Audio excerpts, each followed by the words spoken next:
All right. Good morning, everybody. I was just getting ready to come on here, and I just went back to Twitter just to check, what's the latest thing on my timeline, and it was this.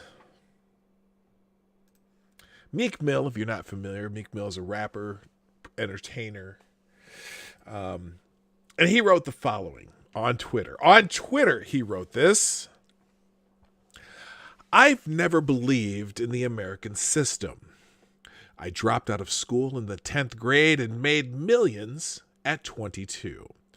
The way they broke things down to me didn't really fit my life as a black kid from poverty, so I took the risk of chasing my own dreams, not the American dream.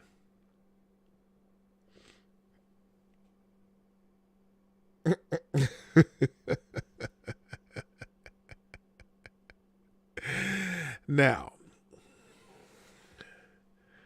rightfully so, many people on Twitter have responded to Meek Mill, the rapper, the entertainer, the man who's made millions at 22.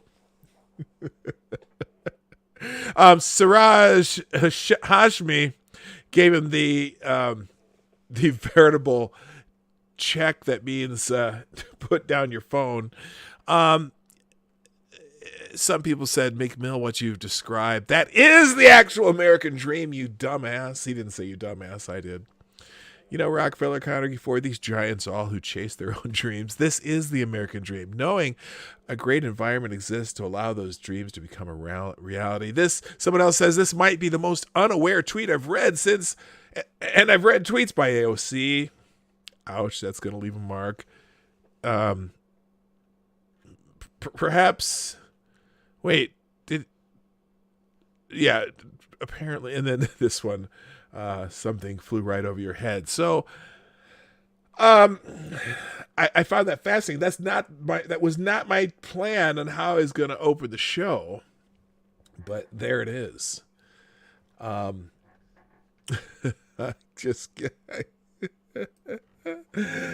Oh my God.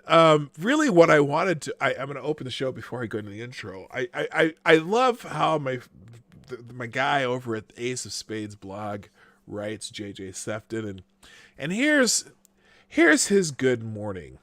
And I just want to read this and then we'll get into the show, but I thought this was a pretty good one today, so I'm going to read it. And these are not my words, these are someone else's words. But we're gonna do this. Good morning, kids. Wednesday, and the madness continues. Adding to the bloodiest day in Chicago since 1961, Los Angeles is reporting that over the 2-week wave of terror that has ripped through Democrat-controlled cities has resulted in a massive spike in murders and other violent crime. Waiting for the media to add the word unexpectedly to the headlines, if they report it at all. Meh. They'll blame Trump, white people, Jews, capitalism, and the fact that Robert E. Lee's statue is still standing over on the other side of the country. But why even wait for that? An entire Seattle police station was literally surrendered to Vanilla ISIS, otherwise known as Antifa, who then cordoned off the area and effectively seceded from the United States. Good for them. And the spike in the bloodletting is with Chicago's and LA's police departments yet to be abolished and yet supposedly patrolling the streets. Well, the writing is on the wall, or in the case of D.C., Charlotte, and now New York City, on the streets. The Ebonic Hakenkreuz, otherwise known as Black Lives Matter, and woe betide any infidel who dares criticize it, let alone their feet tread upon the new holy of holies. Recall what happened last week when the poor woman who committed the apostasy of erasing similar holy relics, aka graffiti, from a building in D.C., along with the mess and frankly understandable retirement of NYPD cops and probably every other major Democratic stronghold. Will what happened in Seattle play out elsewhere, and not just in a precinct or two, but entire cities? And even without the messy process of having to pass legislation to do it, all things considered, this situation is very much in doubt.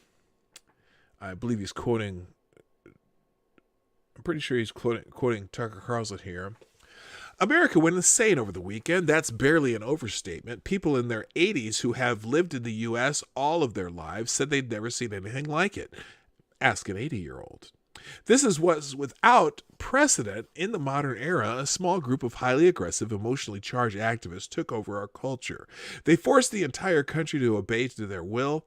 It all happened so fast and with such ferocity, they forced the entire country, that virtually no one resisted it.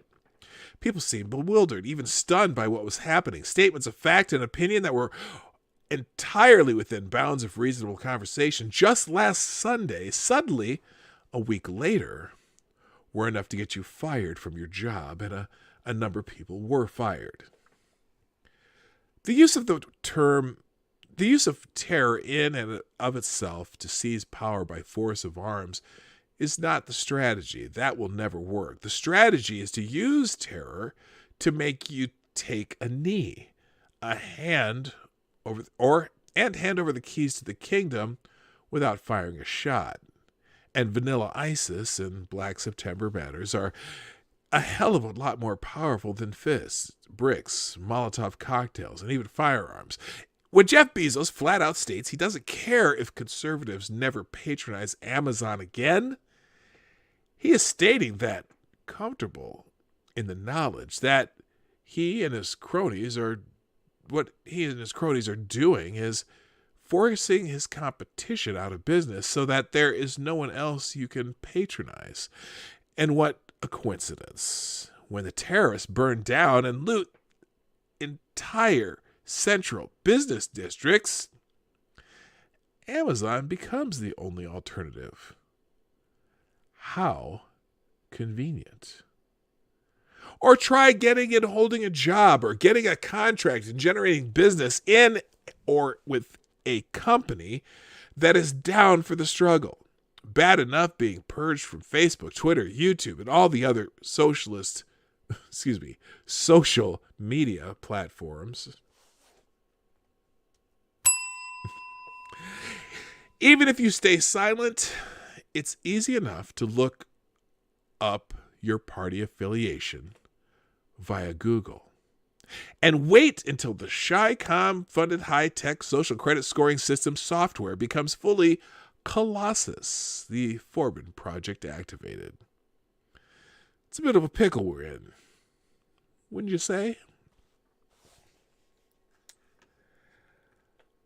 Welcome to the Morning Night Live. Johnny, play the intro.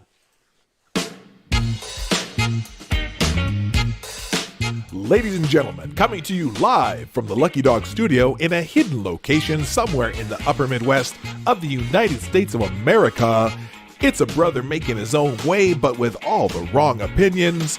Welcome to the Morning Night Live with your host, yours truly, PDawg Knight.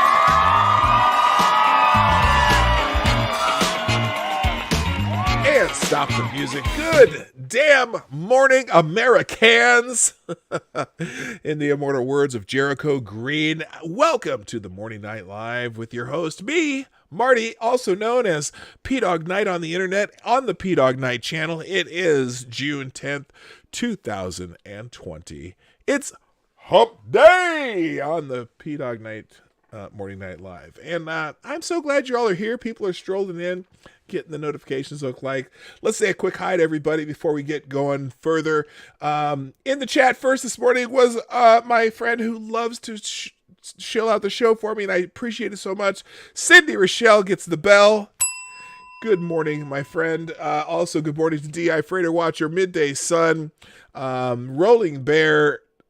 Now, okay, you guys had quite a conversation before I got down here.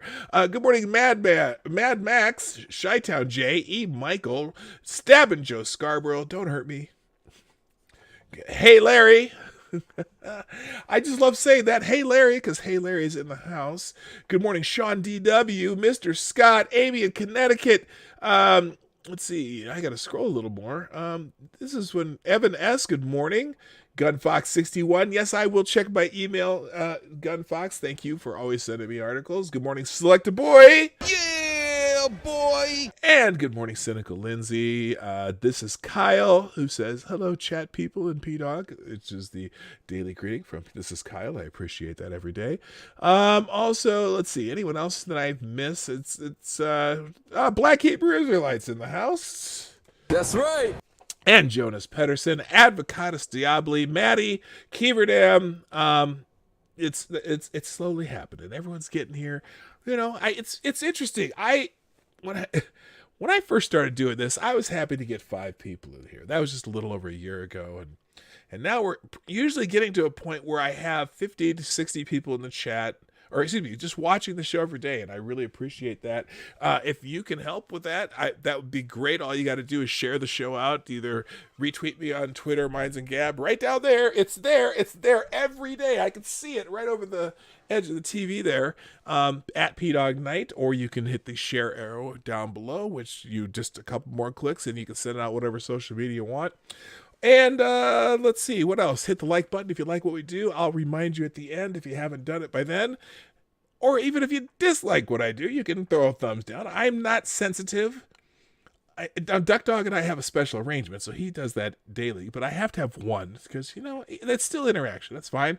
And if you want to participate even more vividly or become a permanent part of the show, you can do that by throwing a couple bucks in the tip jar and doing a super chat via the Streamlabs link in the description down below, right here at PDawgNight.live, or it'll pop up in the chat and you just click a link and do your thing. For people who do that, I really appreciate you. It's not required. The show's always free, but it is great incentive to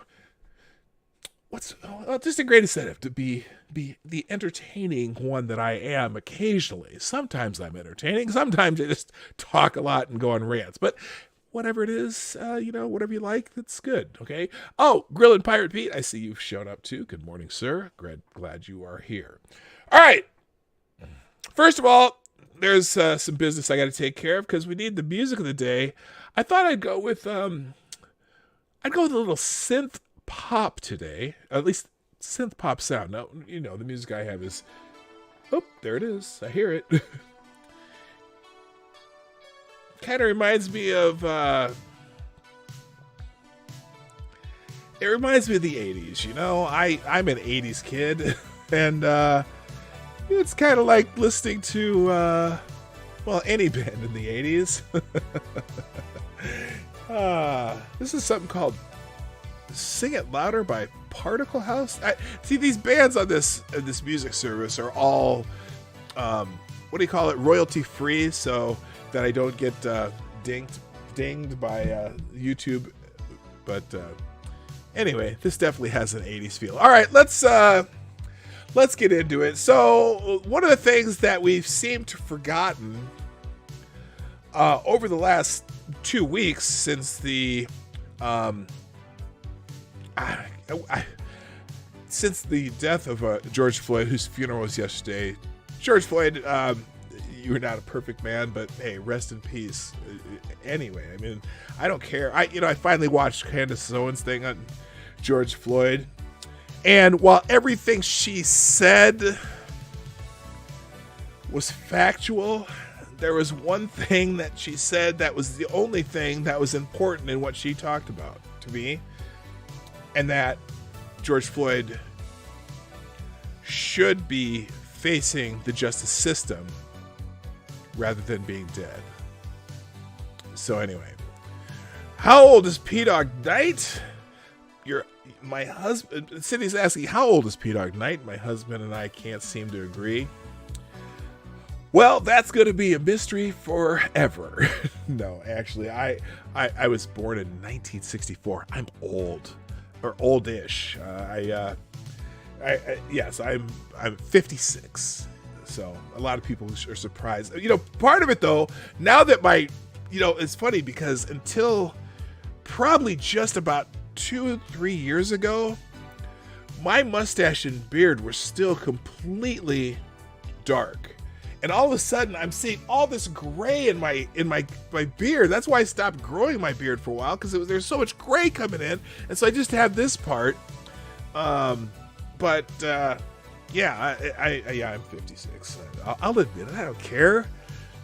I'm as old as my voice and my microphone. Okay, which is I don't know. I don't know what that means. I made that up as I went along. Anyway, what I was getting into here is we seem to have well, not we. I shouldn't say we. The media. The media seem to have forgotten about that, what was going on before this whole the protests and mayhem and everything. Oh yeah.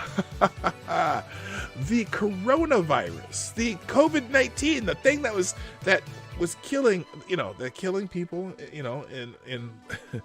in Democratic state nursing homes. Well, the media seemed to have forgotten about it. Well, yesterday, was it yesterday or 2 days ago? Might have been 2 days ago. The World Health Organization made a kind of I wouldn't say stunning claim. It was just something that we kind of thought might be the case. The World Health Organization walked back the statement made. Oh, wait a minute. Oh no, they did it again. Okay, so the other day they said that the World Health Organization decided that asymptomatic cases spread through asymptomatic people was rare, right? And we're like, oh, well, that's interesting. But then I wonder, how is it spread? How does everybody get it if it's rare, spread through asymptomatic? Well, yesterday they walked back that statement.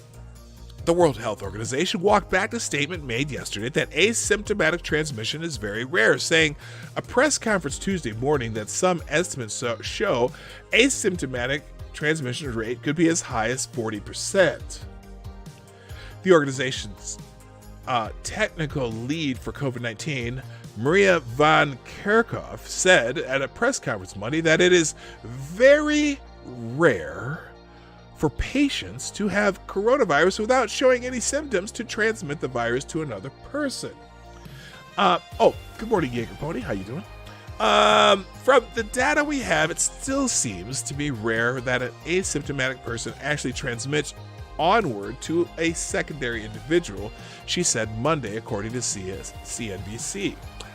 Tuesday morning, the WHO said in a press conference, she said that on Monday. On Tuesday, they said that some estimates show that around 40% of transmission may be due to asymptomatic transmission. To truly understand how many people don't have symptoms, we don't actually have that answer yet. Van Kerkhoff said that there are some estimates that suggest anywhere between 6% of the population and 41% of the population. Let me get that again.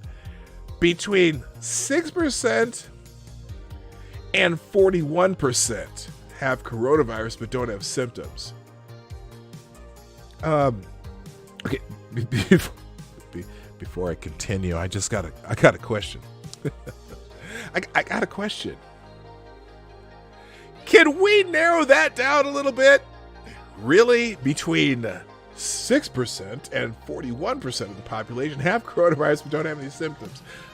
Okay, I think that would require a lot of testing. Anyway, what we need to better understand is how many of the people in the population don't have symptoms, and separately, how many of those individuals go on to transmit to others. You know what? They just don't know. She said that yesterday she was referring to 2 or 3 studies that tried to follow asymptomatic cases. That's a very small subset of studies. She said, I was responding to a question at the press conference. I wasn't stating a policy of WHO or anything like that. I was trying to articulate what we know. Look, I think she let it slip. And somebody said, oh, you can't say that because we have people to control. That's what I think. She said, what I did report yesterday, she said, is that some modeling groups have tried to estimate what is the proportion of asymptomatic people that may transmit. There is a very big range of estimates from different models, she added, but some estimates of around 40% transmission may be due to asymptomatic transmissions. Former Obama administration healthcare head Andy Slavitt said on Twitter Tuesday that much more humility and care should be expected from the WHO. Oh, shots fired, Andy Slavitt. Apparently, you're figuring that out now? Lion dog face pony soldier. You know, Slavitt took issue with WHO's Monday statement, calling asymptomatic transmission very rare, saying Monday that he believes it was an impossible statement, even though it was based on legitimate observations. Wow. The former Obama administration official wrote on Twitter Monday that he discussed the WHO statement with scientists and that they were surprised the organization would claim that asymptomatic transmission is rare. The scientist pointed out, according to Slavitt, that there are very few studies on the issue and that there is a degree of uncertainty. Yes, we want it to be as uncertain as possible because, again, we have people to control. By the way, I do have my, I do have my cup of reparations coffee. Hey, you know, I want to do something new. I'm gonna take a page.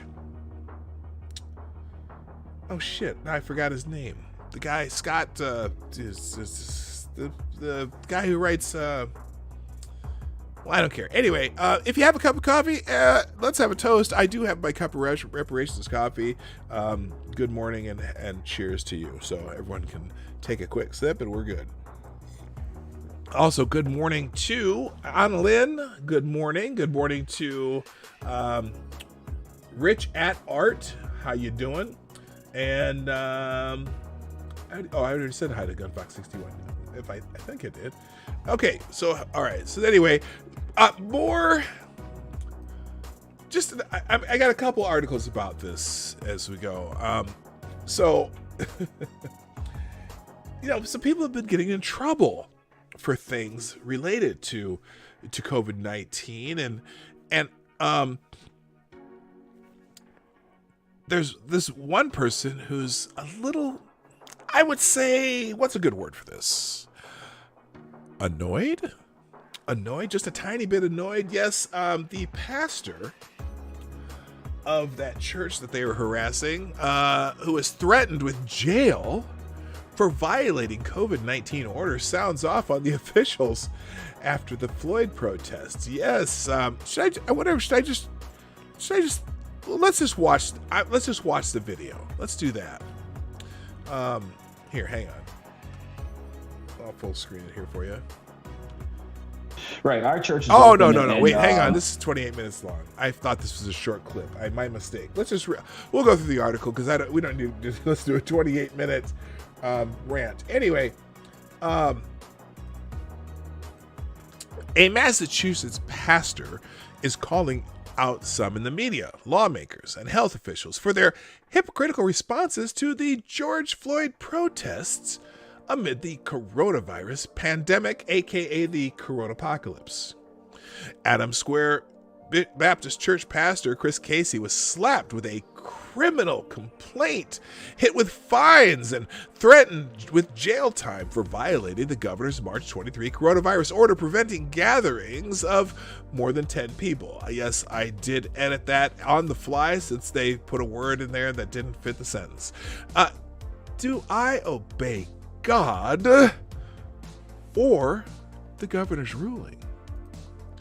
For months, Americans were told to stay home to help prevent the spread of coronavirus, but now, with some health experts and public officials are staying silent when it comes to the large demonstrations. Some are actually encouraging them by saying social justice matters more than social distancing. Yet, most states are just in the initial steps of reopening safely. Now, interesting, social justice matters more than social distancing, and what has been, in some cases, you would say. Now, I'm not a real religious person, but it would seem that the churches probably are a source of the social justice you're looking for. I don't know. Anyway, Massachusetts entered into phase 2 of its plan to reopen this week. Places of worship are permitted to hold services, but only at 40%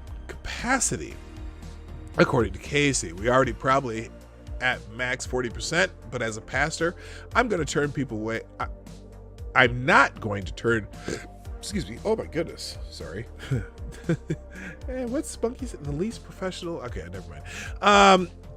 I am not going to turn people away from coming to church, so if we have 300 people show up, I don't know that I'm going to turn people away, and that's the frustrating thing, is that who do I obey? Casey said, if everyone is wearing a mask inside, and what's the probability that they're going to spread the virus?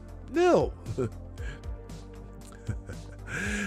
So if I can have a church and have everybody safe, sanitized, and socially distanced, but yet they're not doing that at the rallies, then that is extreme hypocrisy. So if you want to watch the video on that with the pastor interview with this person with the Daily Caller, I just popped that in the chat. As a pastor, I'm going to turn people away. Okay. Did I read that wrong? I don't know what I meant there. All right. Let's see. What else? I got a couple more on just the Corona apocalypse. Here's another one. You always have these things where, lots of people are dying coronavirus, minorities most affected. Well, as far as businesses, if you're going to use that argument, here's another one. Coronavirus restrictions devastate black business owners who are down 41%, according to a study. And also, I suppose, rioting and burning cities doesn't do well for black business either. But the coronavirus pandemic has led to the largest drop in small business ownership in the United States, hurting black business owners the most, according to a June study from an economic research organization. 3.3 million business owners are not actively working, and 22% of the closures came during the February to April window of coronavirus restrictions, reported Axios, citing a National Bureau of Economic Research working paper. In the whole Great Recession of 2008, small business owners shrank by 730,000, a 5% reduction, the study noted. So 22% compared to the 5% in the Great Recession. As of the 3.3 million, 1.1 million small business owners were black, according to the study. Black business owners shrank from 1.1 million to 640,000, a 41% difference. Latino business owners represented the second largest loss at 32% from February to March, the study showed. Asian business owners were at 26% and 17% white business owners, the study continued. These findings of early-stage losses to small businesses have important policy implications and may portend longer-term ramifications for job losses and economic inequality, Professor Robert W. Farley wrote in the study. Farley is the author of the study and an economics professor at the University of California, Santa Cruz. There's always talking about the proportionally disaffected. Well, there you go. I don't think that the Democratic governors who are really the ones who are slow to roll back the restrictions realize who they're hurting the most. All right, moving on. And then this was kind of humorous. I just thought, with Trump rallies returning, the media suddenly remembers the coronavirus pandemic that they seem to forgot about the last 2 weeks. A month ago, the owner of a salon in Dallas, Texas, was literally sentenced to a week in jail and fined $7,000 for having the audacity to open up her business so that she and her employees could feed their families. Anti-lockdown protests were derided by the media and Democrats alike. That's redundant. And liberal governors doubled down on their stay-at-home orders. But after the George Floyd death, the left, and that includes the media, yes, like I said, it was redundant before, stood in sheer awe at the number and size of the protests that occurred. It was like all of a sudden, all those concerns about social distancing because of the coronavirus were erased. Wanting a haircut? That was a crime. But looting stores in the name of George Floyd and shouting "I can't breathe" and "Black Lives Matter" suddenly made it okay to gather in large groups, often without masks, except for the anarchists who reveled in their masks. Anyway, the coronavirus pandemic was basically over, at least as far as the media was concerned. That was until President Trump decided he wanted to hold rallies again. Quote, President Trump will hit the campaign trail this month despite the deadly coronavirus pandemic, which continues to impact the lives of households across the country, tweeted NPR. The rallies will be tremendous, the campaign manager said. 2 days earlier, NPR was literally gushing at massive Washington, D.C. protests. Quote, thousands of voices at a protest in D.C. came together to sing the Billwethers classic, Lean on Me. When you're not strong, I'll be your friend.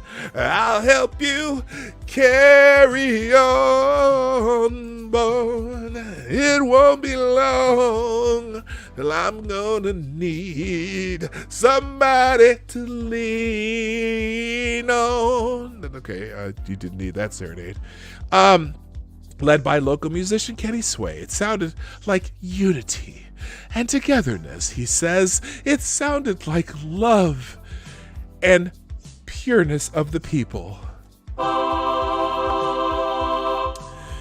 The word coronavirus doesn't appear once in the linked article either, nor did it come up in the following NPR tweet either.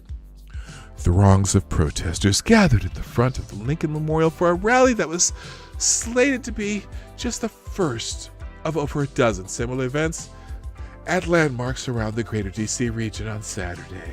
Oh. Wait, Bill Withers just cringed? What the hell? What are you talking about? Anyway, the media doesn't want Trump holding rallies because they show the country how popular he really is and expose the enthusiasm gap between him and Joe Biden, who could only dream of holding rallies of the same size and energy. But by cheerleading protests despite the pandemic, they gave Trump the opportunity he was looking for to get back on the campaign trail. The campaign would do good to offer MAGA-themed face masks at the rally for attendees. It would be quite a sight to see. Yeah. Oh my gosh. Yeah, that would be, wouldn't that be funny? They hand out like MAGA masks to wear at the rallies. That would be something. Hey, Patrice Ripley, my resident K-pop aficionado has returned. I am so happy to see you in the chat. I hope you're doing okay, my friend. I really do hope you're doing okay. I'm glad you're here. All right. Enough about the Corona apocalypse. And there's a whole. I mean, man, when I was looking at stories today, there were just tons of things I could have pulled out of here. I couldn't do it. I'm trying to give you a little bit of variety today. I was going to try and stay on one topic, but you know how it goes sometimes. You know how it goes. Why am I quoting Jericho Green today? That's kind of his line too. Anyway, if you're not familiar with Jericho Green, Jericho Green is a YouTuber with I think he's got about a couple 100,000 subscribers, and he just does videos from his car every day, and he's a bit entertaining. I enjoy watching his stuff. Anyway, hey, just a reminder, the Morning Night Live is brought to you by you, the viewers of the Morning Night Live. Please share this stream. You can do that by following me on Twitter, Minds and Gab, and retweeting or reposting what I post when we put the show on. Or you can hit the share arrow down below and click a couple more clicks and share it out on whatever social media you like. Facebook, Twitter, Tumblr, Reddit, You know, all that shit. And then also, if you like what we're doing, make sure you click the like button at some point during the show. I will remind you towards the end of the show, but, you know, if you like it, just go, hey, this guy's pretty good, or he's okay, or he sucks, and hit the thumbs down. But that's just for PDawg. And then finally, Twitter.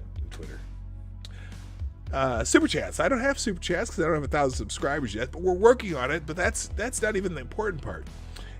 If you want to be you're a permanent part of the show, you can throw a couple bucks in the tip jar in the Streamlabs link down there at PDawgNight.live. It's also in the chat. Share this stream with people you interact with. It takes just... Oh, that's the other one.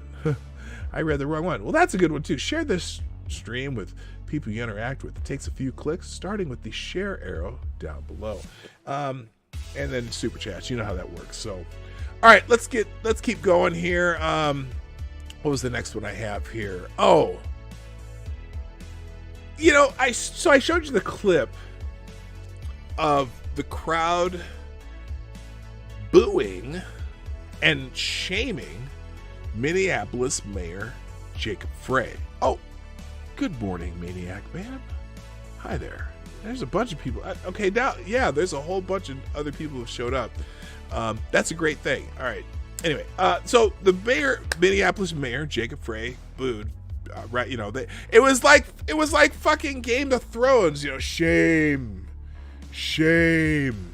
Anyway, so I saw this article. I thought found a little interesting. The crowd that booed Jacob Frey is on the cusp of controlling the Democratic Party. Now I'm going to read this, but not so fast. I'm not convinced, but let's see what this says. Okay, controlling the Democratic Party? No. Being the image of the Democratic Party? Yes, but anyway. Picture every Democrat presenting every part of their platform to the crowd of protesters in Minneapolis, then modifying it leftward until they passed the test. And it's funny because when they were asking Jacob Frey, yes or no, are you going to defund the police? And he's like, I wasn't expecting that question, and well, I can't. Get the fuck out. Get the fuck out. You go. Shame. Okay, the Democratic Party is navigating a crossroads in real time.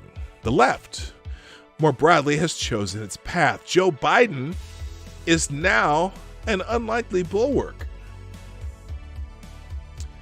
Jacob, it all comes down to one viral video. The relevant clip documents Minneapolis Mayor Jacob Frey, a progressive Democrat, and that's putting it mildly. I gotta tell you, living in the Twin Cities, the mayors of the two big cities of the Twin Cities, yeah, they're progressives, all right. Paying lip service to George Floyd protesters before being booed out of the crowd for meekly refusing demands to defund the police. Throw all the national polls and focus groups away. That constituency may soon be the only one that matters. Because they're the loudest. They're the ones who scream. They're the ones who are going to be, if the Democrats even have a convention. Remember, we were predicting that there would be problems at the Democratic National Convention if they have one in Milwaukee. Remember the Project Veritas undercover video talking to the Bernie bros, the Bernie staffers, saying that if Bernie's not the nominee, shit will burn. And they named a bunch of cities. Minneapolis was one of those cities. Remember that? Looks like they've gotten a head start. But anyway, Democrats have lurched leftward. Lurched. You rang. Anyway, if you know that reference, put a 1 in the chat, have lurched leftward for years, and their drift is certainly accelerating. That's also true of the cultural left, which bypassed this crossroads sometime in the last decade, as evidenced by the media's conduct last week.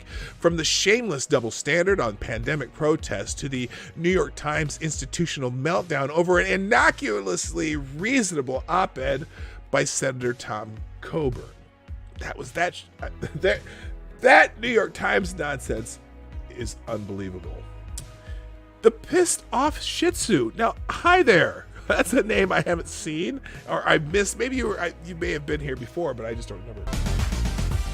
Oh, well, let me stop for a quick super chat. Holy shit! Jaeger Pony with no message, but just dropped a 50 on the super chat, and it automatically becomes the biggest super chat of the day. Well, it's the first super chat of the day, but damn! Holy shit! Thank you, sir. I get flustered every time someone does that. It's amazing. It's amazing. I thank you very much. You don't know how much that means. Yeah, that tells you what's going on, why that means so much, but it does. Okay, let's see here. Okay, I'm gonna go back into the article here. Defund the police hashtag and recalls the hashtag abolish ICE. The far left. If Jaeger, you gotta have well, you don't have no message. That's cool. I appreciate it. Defund the police recalls abolish ICE, a far left campaign that quickly caught steam on the cultural left, forcing the political left to appease activists.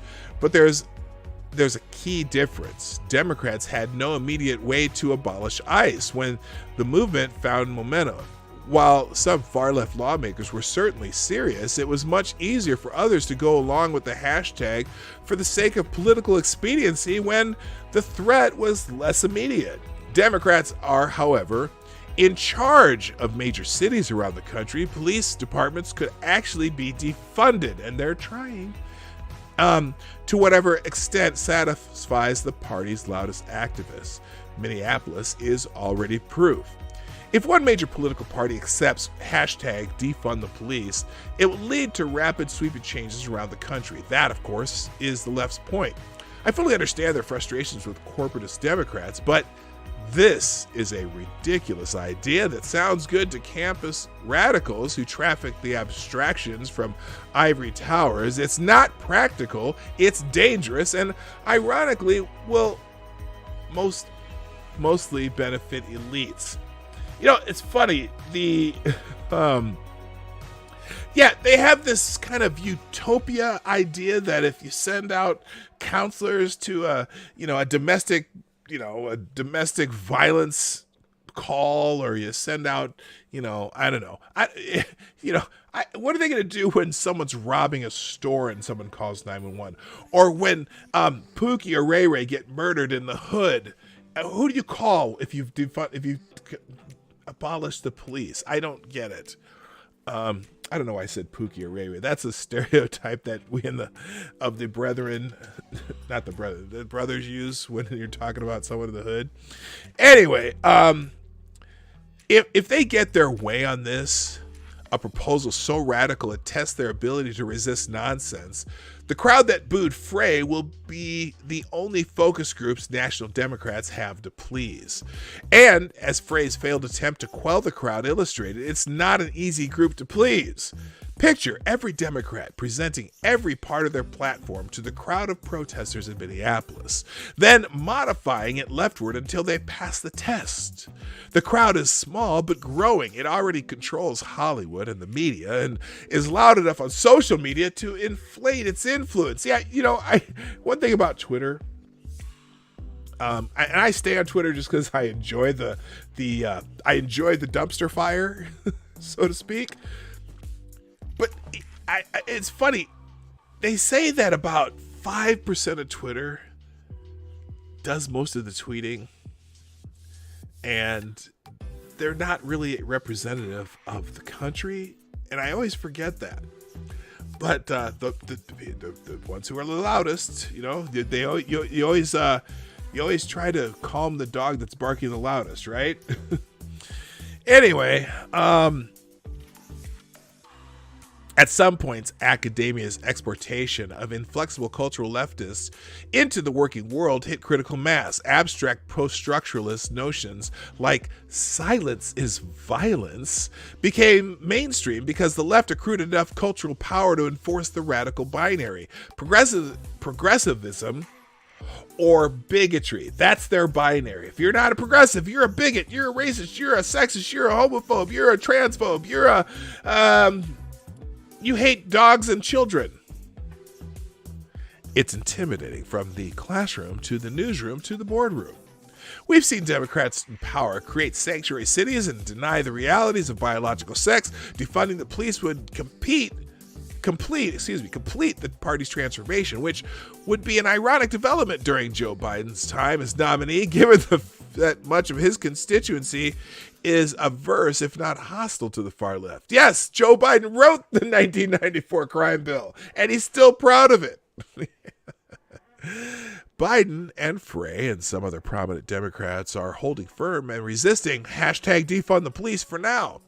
Protesters and celebrities and the Twitter cohort are not representative of public opinion. Smart politicians and their advisors understand this. Yet, the creep continues. Now, are they talking about the ideas that are coming forward or Joe Biden himself? I'm just curious.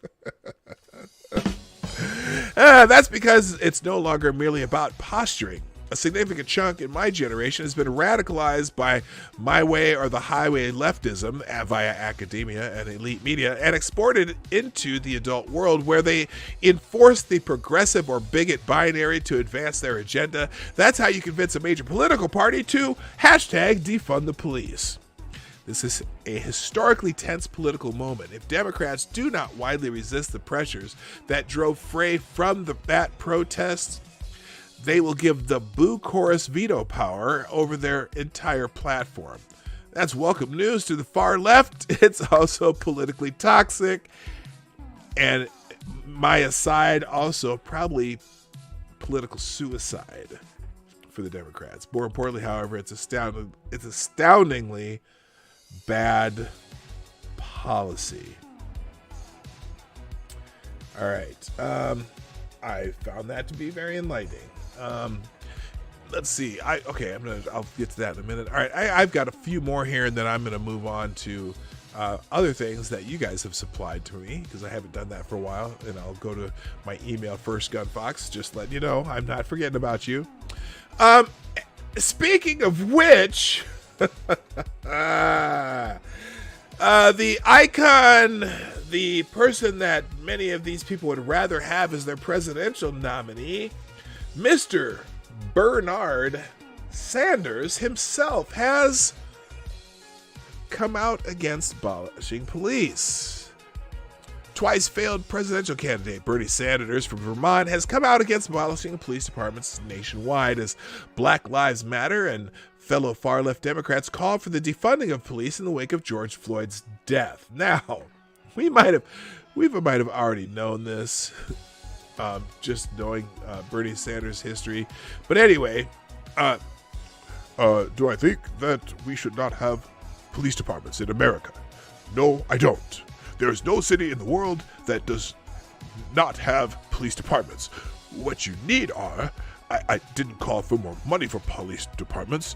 I called for police departments that have well-educated, well-trained, well-paid professionals. And too often around this country right now, you have police officers who take the job at very low payment, don't have much education, don't have much training, and I want to change that. I also called for the transformation of police departments into understanding that many police departments and cops deal every day with issues of mental illness, deal with issues of addiction, and all kinds of issues which should be dealt with by mental health professionals and others, and not just by police officers.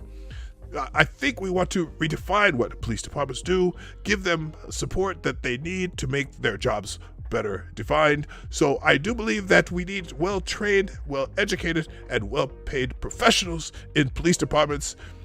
Anyone who thinks that we should abolish all police departments in America I don't agree. Sanders' remark came one day after Joe Biden's presidential campaign announced that the presumptive Democratic nominee does not support defunding police. Biden does not believe that police departments should be defunded. He hears and shares the deep grief and frustrations of those calling out for change and is driven to ensure that justice is done and that we put a stop to this terrible pain, the Biden campaign said in a statement. President Donald Trump's re-election campaign accused Biden of failing to reject the defund the police movement. Now, that's specious. It kind of doesn't. Anyway.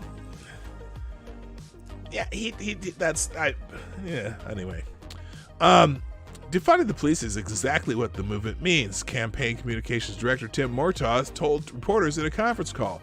Joe Biden is complicit in this, and he does not have the strength to stand up to the extremists that are now calling shots in the party, and he would contribute to the chaos. Now, interesting, though, I think that I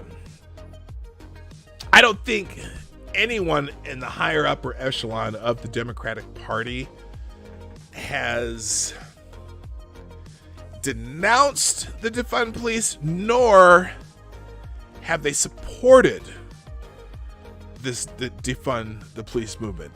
There are proposals coming out from the Democrats, from Trump. Everyone's putting out their proposals right now, and I don't think they're going to appease the noisiest of the people yelling, but maybe they'll come up with some ideas that will help. There's certainly lots of things. I see City's putting a few of them in the putting them in the chat. Yeah, good idea. And no knock raids. Absolutely, that's a dangerous thing, and that's why Breonna Taylor is dead. Also the fact that her boyfriend started shooting at police, not knowing they were police. That's the problem. He didn't know they were police. He thought they were he thought they were home invaders. So the city, well, the civil liability suit for her death is going to be huge. And asset forfeiture, that's yes, ding, yeah, that's one that I could talk about for days. And victimless crimes, I suppose drug crimes, things like that.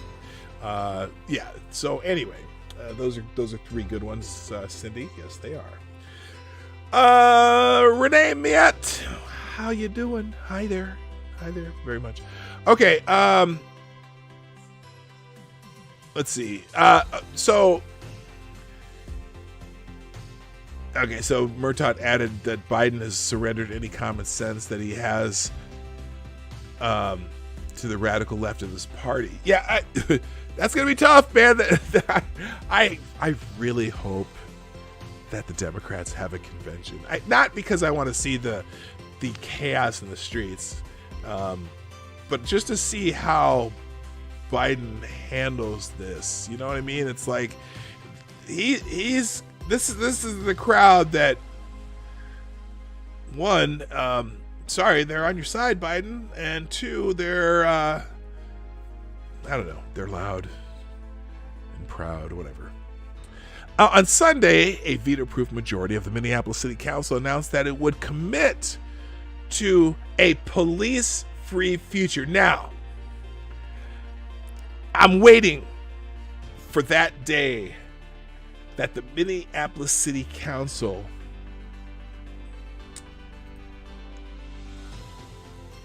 has a public forum on this. Oh my. Because there are going to be the people who want to shout and scream and tell you to defund the police, but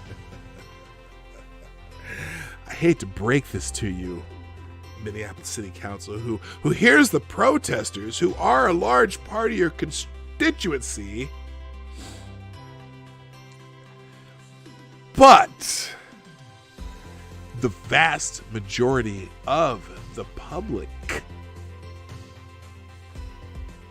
in Minneapolis does not agree with what you're proposing. Just Minneapolis City Council, y'all might want to tread lightly. Let's just say that. Tread lightly, because you may be biting off your own foot. But we'll see. We'll see what happens in Minneapolis. It's amazing. All right, let's see. I got a couple more. Oh, the GOP are thinking about taking their show to Jacksonville, Florida, who has offered to host the Republican National Convention. What's happening? North Carolina had kind of an ultimatum. Hey, you got to let us know if we're going to be able to have our convention or not. And the governor of the governor of North Carolina, not committing to it. And so the governor of Florida said, hey, come on down.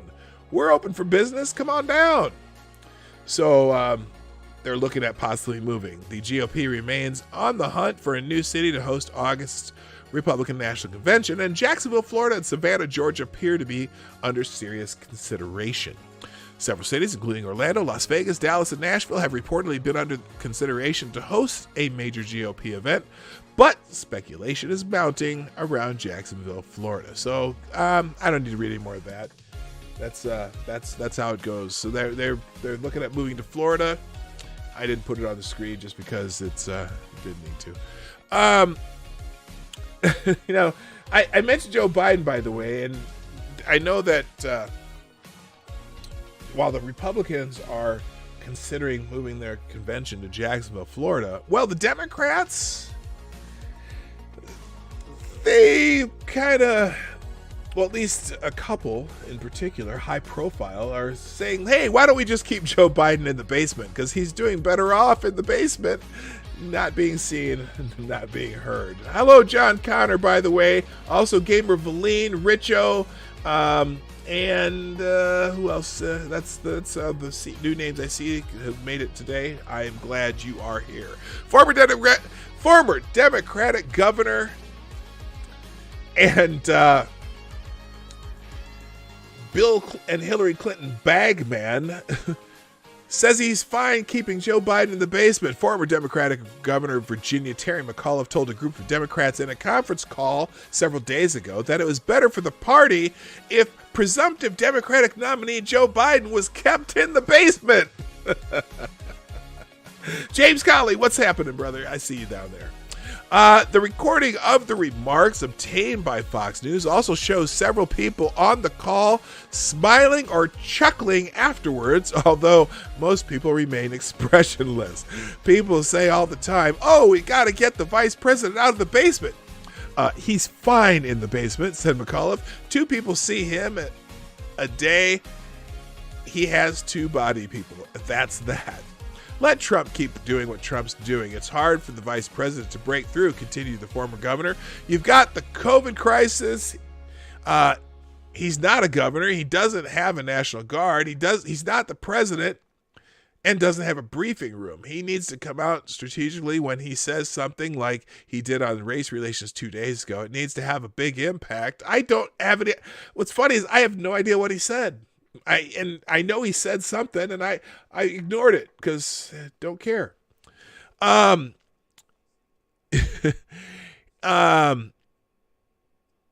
that's what we're preferring that he actually do at the time, he said, noting that the former vice president has been meeting virtually with local and state officials, particularly in battleground states. Well, yeah, that's great. You have your little Skype calls, but who else is here? Whatever.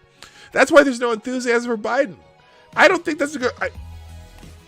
If they want to win, which I don't even know that they do, they gotta find some enthusiasm for Biden, and I don't want Biden to win anyway. But anyway, on the other hand, President Donald Trump encouraged Biden to make more public appearances, having told Fox News in a telephone interview last month that he'd love to see him get out of his basement so he can speak. I'm sorry, that's funny to me because it is Joe Biden. The Trump campaign, which also scaled back the president's public appearances, is expected to announce Trump's signature campaign rallies will resume within the next couple of months, according to Politico. During the conference call, McAuliffe also reportedly assured Democrats that the 2020 election would not have the same problems as the 2016 election, remarking that we're not going to have crazy Jim Comey coming out 12 days before the election. Well, yeah, because he may be in jail by then. Oh my gosh.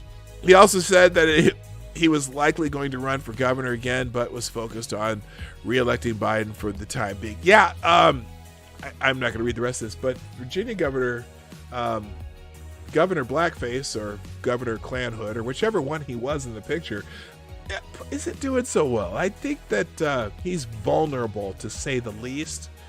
I don't think the people of the state are all that happy. All right. Do I do more articles? No, you know what? I need to get to what you all have sent to me, and I'm going to just pop open my email right now. I know that Gunfox sent me something here, and I'm going to find at least one thing to make sure. And I feel bad. I don't always get to this stuff.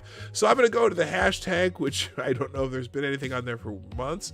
I'm going to go to the, and I'm going to go to the email. And, you wanted me to do, Gunfox, I know what you wanted me to do. You want this NASCAR story, I'm sure.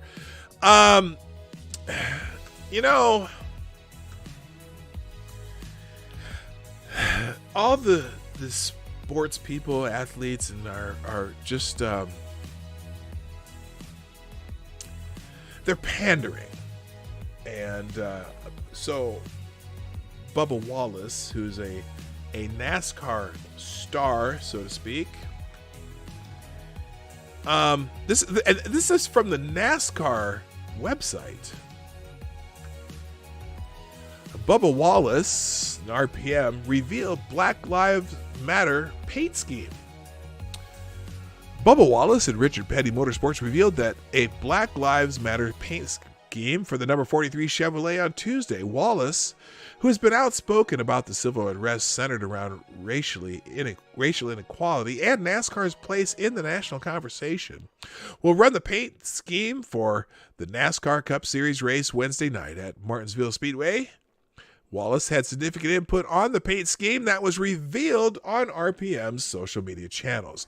I'm excited for this opportunity to run Black Lives Matter on the car in Martinsville, Wallace said in a video posted on Richard Petty Motorsports' Twitter handle. This statement that we have right here, running this race car, being on live television, I think it's going to speak volumes for what I stand for, but also what the initiative that NASCAR, the whole sport, is trying to push. I think the two fists, which well, you know what? Hey, now, and look, I'm going to tell you right now, I don't have a problem with this. If he wants to put that on his car, more power to him. I hope that it's in a sense that, if it's in the sense that he wants to make a statement, I don't care. But I do like what he did on the hood here, which is going to piss some Black Lives Matter people off. And not unintentionally, I guarantee. It's not intentional. But notice the two fists, the black fist and the white fist, going hand in hand speaks volumes, says a lot. He has a lot of power behind it. Now, I like I said yesterday, do black people even watch NASCAR? Yeah, I'm going to speak for myself. I occasionally do. I watch the big events, Daytona and the Michigan and the Coca-Cola 600. I'll watch those races. I'll watch parts of it. I can't watch it. I can't watch it for too long on TV because it's like, okay, they're going around the track again. Okay, they're going around the track again. I mean, look, and I'm someone who likes watching golf on TV, and so, but I guess it's fun to watch every crash once in a while. Anyway, here's the thing. I'm still going to tell you this. The problem that I have is now that the movement is kind of saying, oh, well, if white people don't speak up, then your silence tells me a lot about you. It didn't tell me anything about anybody, so you don't have to comment on anything. And the other thing that it bugs me, again, as a black person, I don't need white people to lift me up. I don't believe in white supremacy. So why would I need white people to lift me up? If you believe in white supremacy, then you need white people to lift you up out of that. You need white people to do this, white people to do that. I don't need that. I am fully capable of lifting myself up. And I'm not talking about my bootstraps. That's a dumb. I never liked that scene anyway. But you know what?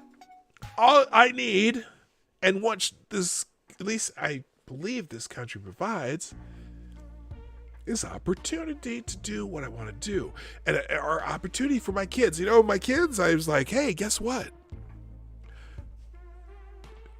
Work hard in school. Do this. Do that. Do what you're gonna do, and then go figure out what you want to do in life and do your best there, right? And if you keep doing that, life will be good. Stay out of trouble. Don't do this. Don't do that. Do this. Do that. And it can happen. And the problem is the frustrating part with the Black Lives Matter movement. I get it. Police brutality is a problem. It's a problem for many, and I'm not going to go into that all lives matters thing, but yes, there are the police brutality thing affects a lot of people. And it's funny because I saw a Washington Post article of, that's saying, yeah, a lot of people say that, but it's still black people can't ignore it, white people can, whatever. But one, Black Lives Matter doesn't matter when someone's getting shot in a drive-by in the hood. Black lives don't seem to matter when inner city kids aren't graduating from high school. Okay, when their despair is because they believe that this isn't going to get me anywhere. When there's so many examples of people who do that, who go and do their work and finish high school, whatever, get a job, don't have children before you're established financially. Works, right? The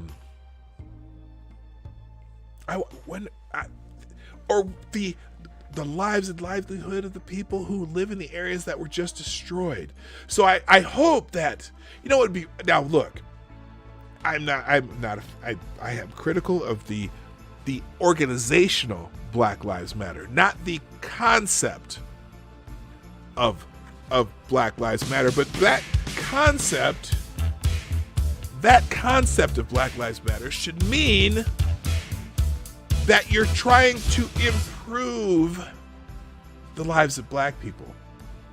Okay, that's what I would want, that concept. So if suddenly the organization Black Lives Matter said, you know what, we know that all this that has happened in these places where neighborhoods have been destroyed, businesses destroyed, businesses that black people work at, businesses that black people own, if they said, okay, we're going to start a campaign where we're going to go in and see what we can do to help those people rebuild those areas so that the black lives in those areas matter, right?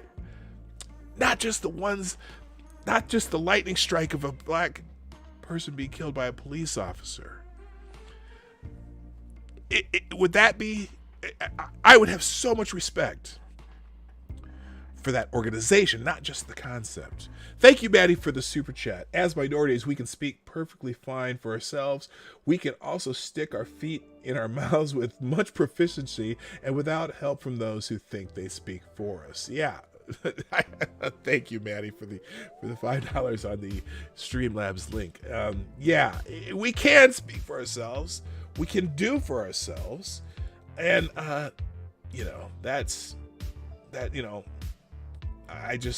wish, someone the other day said all Black Lives Matter.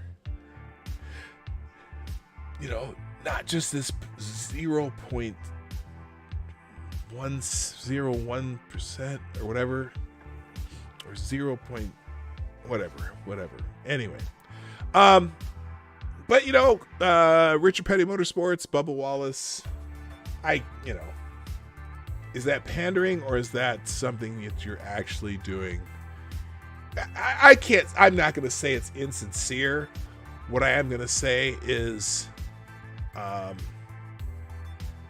you thought it out? Have you thought it out? Have you thought that out? I mean, that's fine. Hey, guess what? It may get a couple more black people to watch NASCAR. That's for sure. Right? So anyway, okay, Man Animal, now what you wrote there, all lives matter, period, not just blacks. Yes, and I don't disagree with that, okay? But I also understand, because of the perception, and in some way, perception, some ways there is, how do I put this? Again, the perception is my house is on fire and I need to call the fire department. And this is the analogy, which I don't necessarily agree with fully, because there's a whole lot more for this. And so the person over there with their house that's not on fire says, well, my house matters too. Okay, that is where that comes from. Okay, so now here's where my problem comes from. And I made this analogy the other day. The she shed of this house is on fire. The whole rest of the neighborhood's burning. And all those houses are on fire. But you call the fire department just for your she shed. Or you only see your she shed. Okay. And when when the whole neighborhood over here is burning, a whole bunch of that neighborhood over there is burning, and I call the fire department for my she shed. Now granted, you're focused on that fire on your she shed when the entire neighborhood over here is burning. But that one punk with a badge set your she shed on fire, so you're mad at that punk with the badge when the entire neighborhood's on fire. So that's where the focus, because you're so focused on that one little part of the neighborhood that's burning. So anyway, yes, Manic Man, it is a shitty analogy. That's the analogy I saw. Okay, all of you saying it's a bad analogy. I'm not agreeing with the analogy. That was the analogy that people used. So anyway, of course, you guys, I see you chat like 2 minutes after I say it, so I always forget. You'll hear the rest of the analogy, or you already did by the time I'm saying this. Okay, so let's check out the hashtag, which I haven't done in a while. A whole bunch of notifications first. Thank you. Let's see.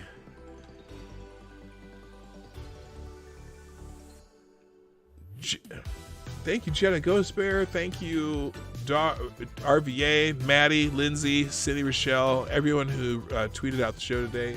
Greatly appreciated. I haven't done the hashtag in so long, so we're just gonna do that today. I'm gonna skip Twitter trends completely if there's a bunch of stuff in the hashtag today. And let's get the latest here. All right. Oh, there's a whole bunch. Okay, we're gonna go through the hashtag today. We're gonna skip Twitter trends altogether. Oh, good God.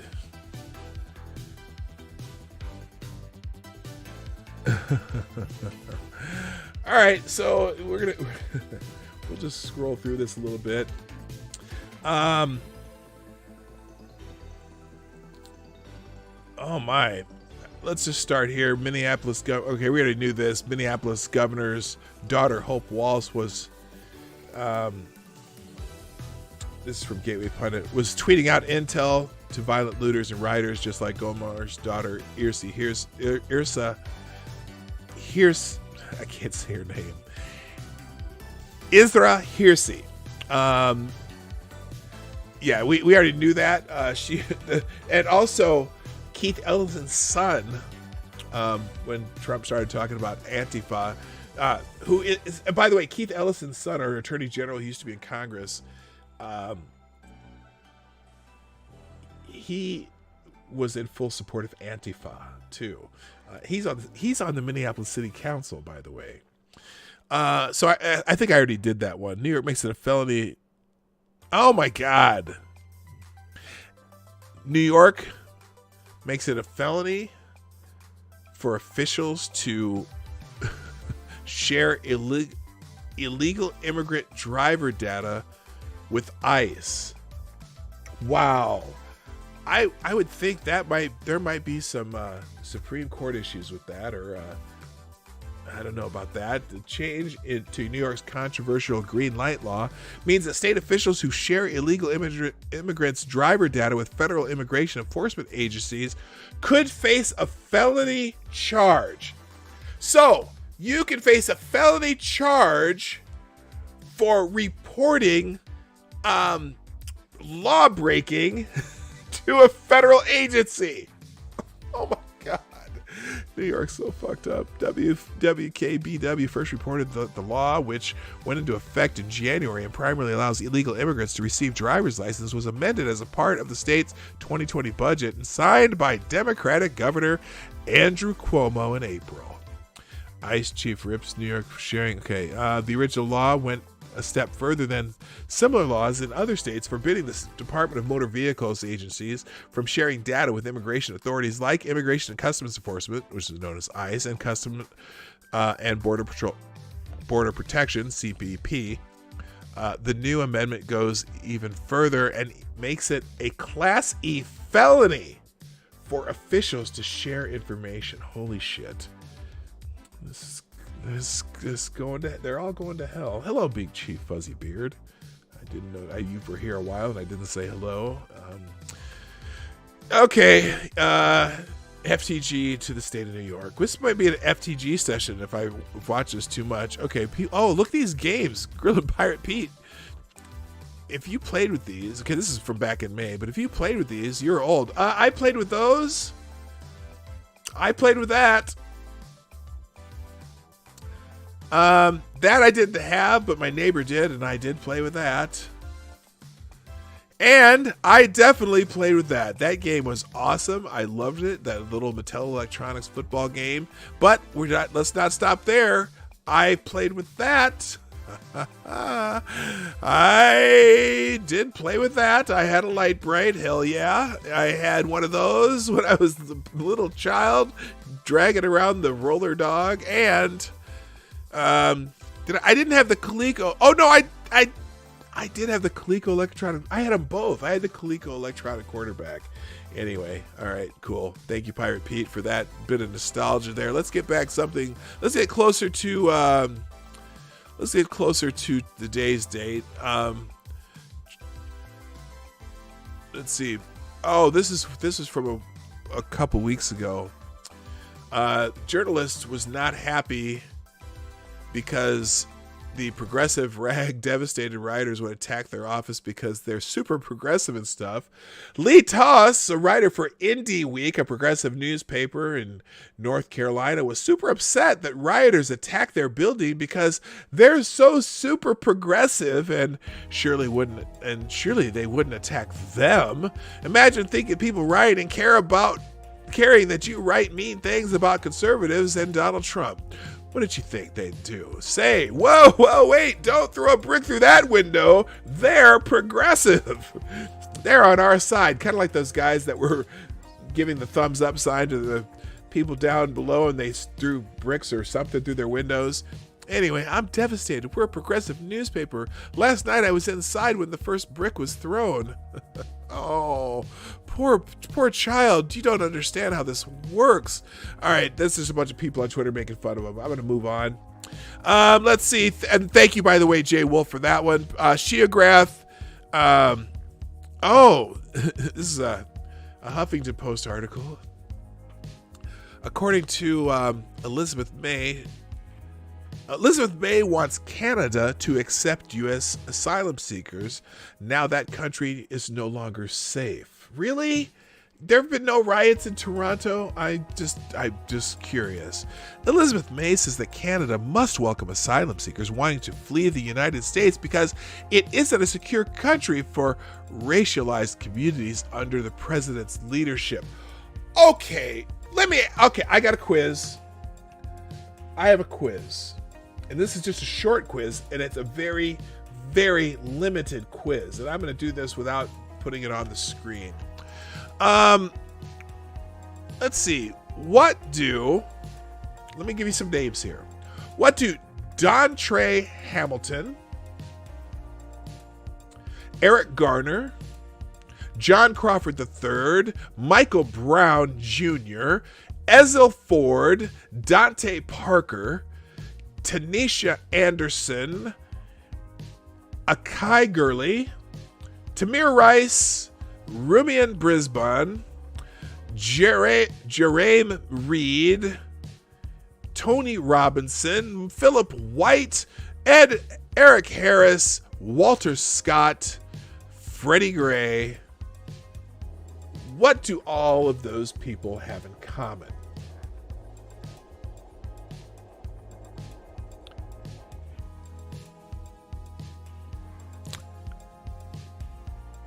I just left a dramatic pause because some of you are typing furiously and I'm kind of ahead of you here. Those are all people who were killed by law enforcement officers between 2014 and early 2015. So when I read the words, Trump, it isn't a secure country for racialized communities under the president's leadership. Yeah, you know what? If you got in the DeLorean and set it to January, or not even April 15th, 2015,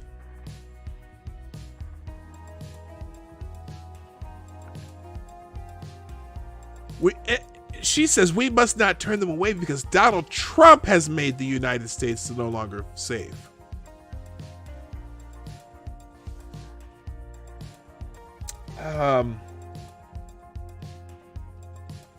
Your life makes me sad. Yeah. I am dumbfounded. Now, so far this year, I think that was the year there was like 400s. Was it 400? I don't know. Is it black people killed by police? And we know that there were more white people killed by police. Whatever. Actually, this year, we're so far below the pace of all police-involved shootings of all races right now. We're like at I don't know, like under 10% or 12% of what we normally be at this time of year of all police-involved shootings. It's pretty amazing. I was looking at a chart and no one's bringing that up, but how the fuck does we must not turn them away because Donald Trump has made the United States no longer safe? Bitch, please. May called a press conference to address the protests against anti-black racism that have erupted after last week's police killing of George Floyd, a black man in Minneapolis. The situation has been made more dire by Trump's incendiary words and actions. Can you give me an example?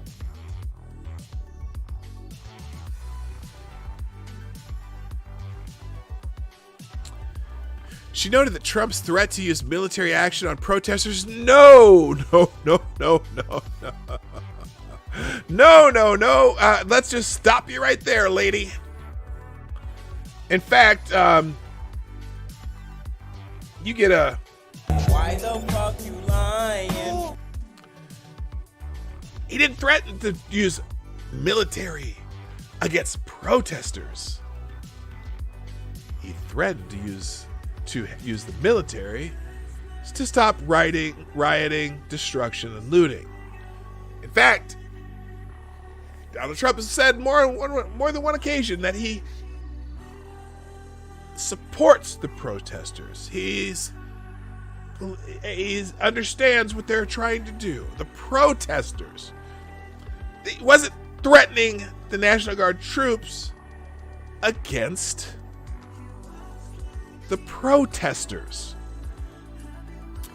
He threatened National Guard troops against the asshats that are breaking shit and burning shit down and hurting people and destroying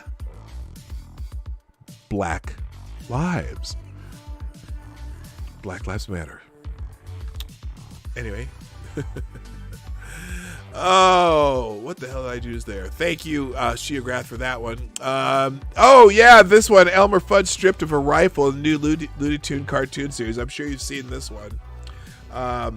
If you hadn't seen it already. Yeah, Looney Tunes has decided that they're going to do a reboot of the Warner Brothers cartoon series, but Elmer Fudd and Yosemite Sam will not have guns, apparently.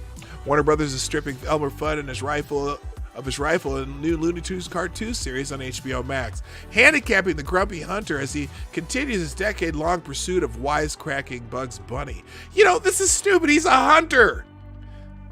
God, it's just so stupid. The change is the latest incarnation of the iconic animated series is a response to the gun violence in the U.S. The Telegraph reported historically the tunes have largely revolved around Fudd's persistent chase of the carrot-chomping bugs with classic catchphrase, "Yeah, what's up, Doc?" Fudd, known for his own catchphrase, "Shh, be very, very quiet. I'm hunting rabbits," and he often gets outsmarted by Bugs at every turn, even though he always has his trusty shotgun at his side. Until now, we're not doing guns, Peter Browngar. You know what? Just cancel the whole thing. Okay? People still hunt. Yosemite Sam, I don't know. Is he problematic? I don't care. Well, my kids aren't old enough, my kids are too old to watch that shit anyway. Okay. Okay, what's going on in the chat? People killed by cops when Obama was president. Yeah, I could give you a list of people who were killed by cops when Obama was president. That's when this whole thing started. The whole movement started during the Obama administration. And oh my God. But it's all Trump's fault. Nope, this happened long before Trump, and most people in the black community will tell you that. All right, moving on. This is funny.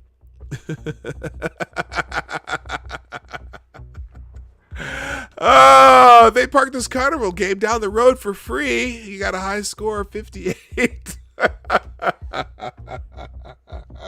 That deserves a round of applause. All right, moving on.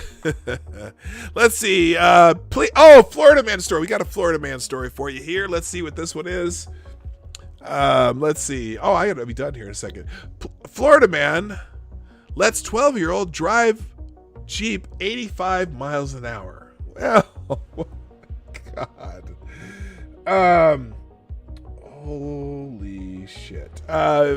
A Florida man is facing felony charges after police said he let a 12-year-old girl drive his SUV and told her to speed because he wanted to be a cool father, even though he is not her dad. Holy, what the hell? Okay, I'm just going to read this because I'm trying to figure out how this happened. Sean Michelson, 41, told the arresting officer Monday that he is friends with the girl's mother and that the girl and her friend were staying with him for a few days, according to court records. He said the girl had asked earlier in the day if she could drive his Jeep. So he thought, it would be cool, and he was trying to be a cool father, the police report said. Michelson also told the officers he had been drinking. Oh, shocker! Yeah, Jupiter officer Craig Yoakum said in his arrest report that he spotted the Jeep make an illegal U-turn and then speed away at about 12:10 a.m. Monday. He followed, and the Jeep reached speeds of 85 miles an hour in a 45 mile an hour zone before he was able to pull it over. He said that when he asked the 12-year-old girl why she was driving so fast, she said Michelson told her to do it. Michelson is charged with child neglect, allowing an unauthorized person to drive, and causing a minor to become delinquent for buying the girl vape pens, he says they requested, according to authorities. Okay, I don't know what's in the water in Florida, but god damn. Anyway, thank you, Skookum, for that one. All right, let's see. Thank you, Hellsung Heretic. I'm not sure who that is in the chat, but thank you for sending this one. Leaked memo reveals that the man himself, George Soros, planned for federally controlled police. A leaked document from the George Soros Open Society Foundation exposes the billionaire's level of involvement in attempting to build what his organization describes as a national movement to reform local police forces across the U.S. The reform largely consists of federal guidelines for local police forces. Funny how that is just popping up now. Amazing. Now, the document identifies an opportunity in police killings of African-American men in Ferguson, Staten Island, North Charleston, and Baltimore. It relates that the U.S. This is from 2016. Oh, okay. I'm wondering, you know what's amazing? Okay, so this is from 2016. It's a Breitbart article, and I never even thought of this. Because, they say that Soros might have a hand in some of these protests and whatnot, which is personally possible. But he's also been the one his Open Society Foundation is the one that's been funding all these local district attorneys in their races. These totally left wing, no bail. They let all these people go. The ones who've been letting all these the rioters and looters go. The Open Society Foundation is the ones who have been funding those people in their campaigns. That lunatic in Chicago that let Jussie Smollett go. One of George Soros' Open Society candidates. They gave her $400,000 for her campaign. The guy in Dallas, the district attorney in Dallas, who says that they're no longer gonna prosecute property crimes that are $800 or less. One of the same people that were funded by the George Soros Open Society Foundation. Now, I'm always wary of even talking about George Soros because I don't, it's in some way it's conspiratorial, but I know that he has his fingers in a lot of shit. That was a weird thing to say, but he's the one who's funding a lot of these district attorneys around the country in their campaigns, and they've been winning, and they're the ones doing this shit. So this is from 2016. The document identifies an opportunity in police killings. It relates to U.S. contingent of the Open Society held a planning meeting titled Police Reform, How to Take Advantage of the Crisis of the Moment and Drive Long-Term Institutional Change in Police Community Practice. The extensive memo further documents that Soros finance groups and personalities influenced President Obama's task force on 21st century policing, which last May released a report consisting of 60 recommendations providing guidance to localities on how to modify their policing practice. I am going to read up on this, and I'll put this. I know Breitbart's biased, but that's okay on this. I'm going to read that. I also put it in the chat if you want to read the rest of it. Well, apparently the plan has been long brewing. Let's just say it that way. Michigan judge orders Governor Gretchen whatever their name is, Whitler, What's her name? Anyway, to stop pursuing the 77-year-old barber. Yeah, she lost in the Supreme Court there. I think we covered that the other day. Thank you, Grill and Pirate Pete. Funny pick of the day. Okay, thank you, Sydney Rochelle. This is the funny pick of the day. You got to be fucking kidding, Charlie Brown. CBS special present. What? I don't get it.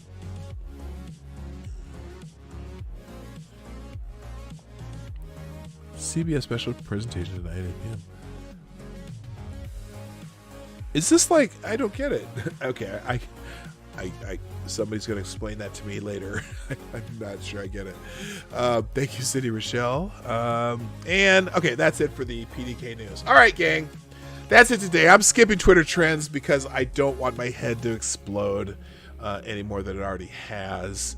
Name a news source that isn't biased. No, you're right. There isn't one. And I'm a fan of Breitbart. I'm a huge fan of Andrew Breitbart. I think the publication lost its way for a while, but I think they're coming back around to be what it was meant to be when Breitbart started it. There was just a time there where they got so sensationalist though, and it was annoying. And but now they're getting back to reporting from a less, well, their reporting is becoming more focused again. So I'm learning to appreciate Breitbart again. There was a time there when they went out on sensational shit. So anyway, gang.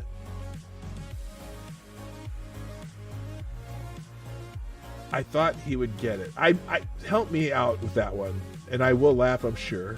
But anyway, it's a penis parody of the movie The Thing. Oh, okay. I'm sorry. My brain ain't working. All right, that's it for today, guys. I gotta go. Thank you for being here. As you know, if you're not here often, I'm here Monday through Friday, 10 o'clock Eastern, 9 o'clock Central, 1500 GMT for my friends in other parts of the world, like Malia Carr and Richo. And there's quite a few there from other parts of the world, by the way. And I'm learning where you're all from, kind of, as we go along. But this is another fantastic day. I hope you have a great Wednesday, hump day, and on your way out the door, please make sure you hit that like button, hip check it, kick it with your hit it with your elbow, top it with your toe, headbutt it, whatever. Hit that like button, and share the stream. Share arrows or through Twitter and whatever you use for social media. If for the future, if you want to make donations to the show, that's great. I appreciate it more than you know. Thank you so much, Maddie and Jaeger Pony, who give great incentive to keep going. But the show is always free, so I'm not gonna, I just appreciate what you all can. And I think I said all the things I'm supposed to say, so I gotta go. I'm working on a couple videos. Hopefully I'll have them out by the weekend, but come see me tomorrow and we'll have some more fun like we do every day. I gotta go. My name is PDawg Knight,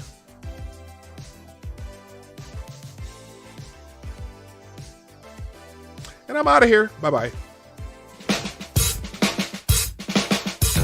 Hey, this is PDawg Knight, and thank you for watching today on the PDawg Knight channel. If you have an observation or remark you'd like to make about this video or my channel, I absolutely welcome you to write it in the comments section down below. I really look forward to hearing from you.